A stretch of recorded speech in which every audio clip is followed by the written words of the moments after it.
मिरज येथील महापालिकेच्या प्रसूतिगृहामध्ये डॉक्टर नसल्याने महिला ताटकळत.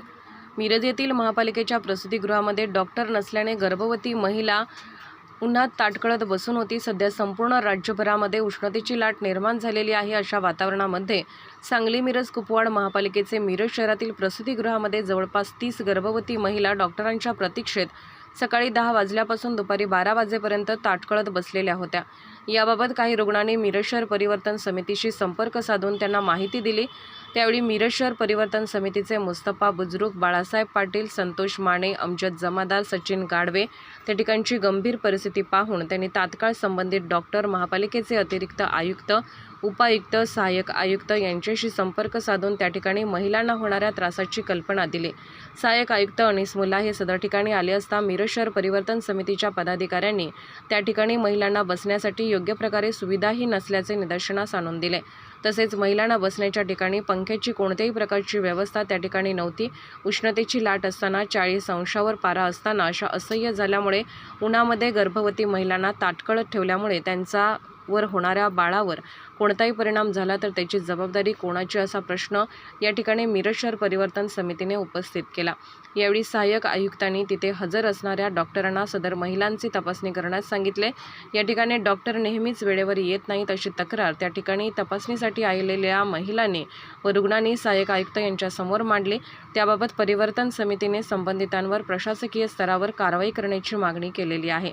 तसेच रुग्णालयात लवकरात लवकर सुविधा उपलब्ध न केल्यास आंदोलनाचा इशारा परिवर्तन समितीच्या मुस्तफा बुजुर्ग, बाळासाहेब पाटील यांनी दिला.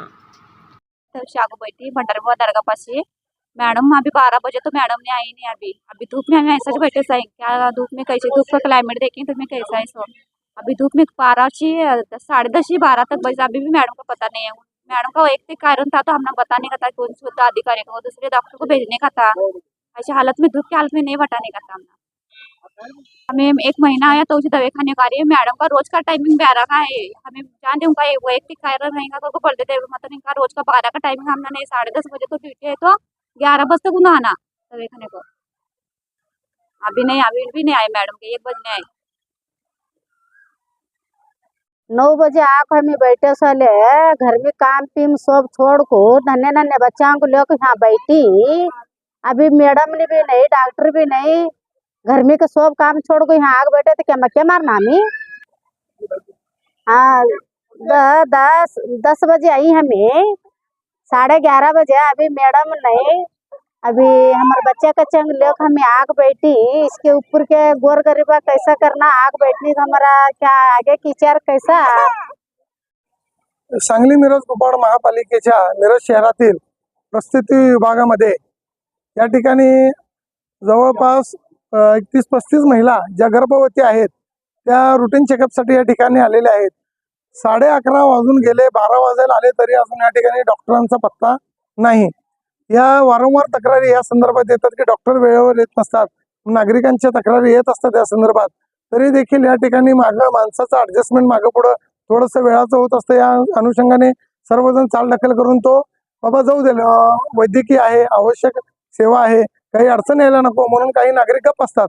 पण आज या ठिकाणी उष्माघाताची लाट संपूर्ण राज्यामध्ये आलेली असताना गर्भवती महिलांना असं ताटकळत उन्हामध्ये विटीस धरल्यासारखा प्रकार या ठिकाणी आरोग्य विभागाच्या प्रसूतिगृह प्रशासनाकडून होत असल्याचे निदर्शनास येत आहे. तर या ठिकाणी वेळीच नव्याने आलेले आयुक्त साहेब असतील, अतिरिक्त आयुक्त साहेब असतील, त्यांनी या ठिकाणच्या कारभाराची चौकशी करून वेळीच या सर्व गैरप्रकारांना आळा घालून महिलांना असतील किंवा या ठिकाणी येणारे जे काही रुग्ण असतील त्यांना योग्य पद्धतीने उपचार मिळावा यासाठी संबंधितांना तात्काळ आदेश देणं गरजेचं आहे. जेणेकरून भविष्यात असल्या या ठिकाणी येणाऱ्या रुग्णांचा कोणताही अनुचित प्रकार घडून त्यांच्या जीविताला किंवा त्यांच्या होणाऱ्या बाळाच्या जीविताला धोका निर्माण होऊ नये. या ठिकाणी मी वारंवार मागणी करून प्रसूतिगृहाचे सुशोभीकरण म्हणजे सुसज्ज प्रसूतिगृह निर्माण करण्याचे ज्यावेळेला आंबोळे साहेब या ठिकाणी आरोग्य अधिकारी होते त्या ठिकाणी या सगळे नव्याने गोष्टी निर्माण केलेल्या आहेत.